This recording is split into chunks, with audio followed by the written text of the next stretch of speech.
Welcome to my video on how to install a throttle on the ENGWE EP2 Boost. Now, the first thing you're going to need is obviously a throttle. When you look for a throttle, there are two types of connectors. There's the SM connector and one that's called a waterproof connector. You need the SM connector.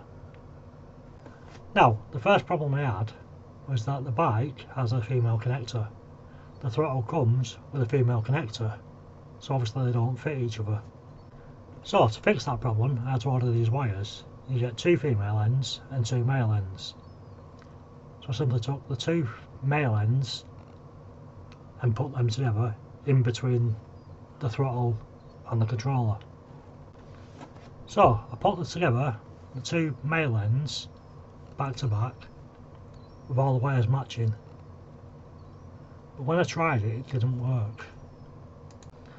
In the end, the combination I found that worked was the red connected to the red and the white connected to the green on both sides.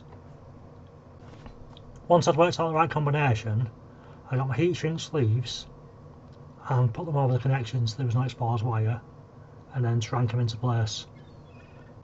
So that was that sorted. So the next step was removing the hand grips. Now, if you just try and pull them off, it's pretty hard, to be honest. It'll take you forever. So the best thing to actually do is get a flathead screwdriver and kind of wedge it under the entrance to the hand grip.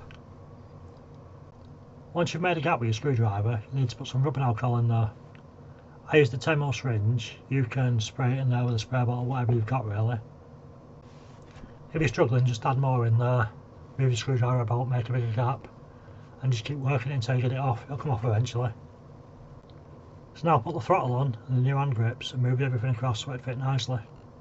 So once you've done that and you've tidied away your wires so it's all nice and neat, that's when I opened up the centre of the bike, unfolded it, take out the 5 screws that are holding on the power terminal,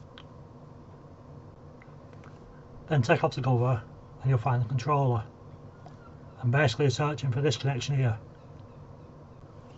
So now plug these wires into the controller that I've just shown you, and then plug the throttle into these wires.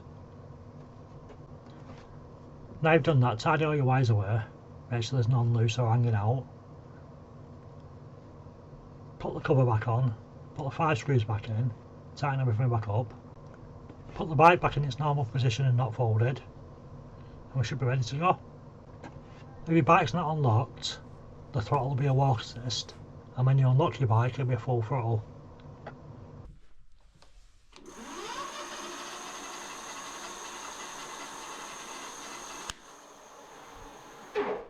So, if you like the content I'm making, please do like, share and subscribe, it really does help. Thank you for watching, and I'll see you in the next video.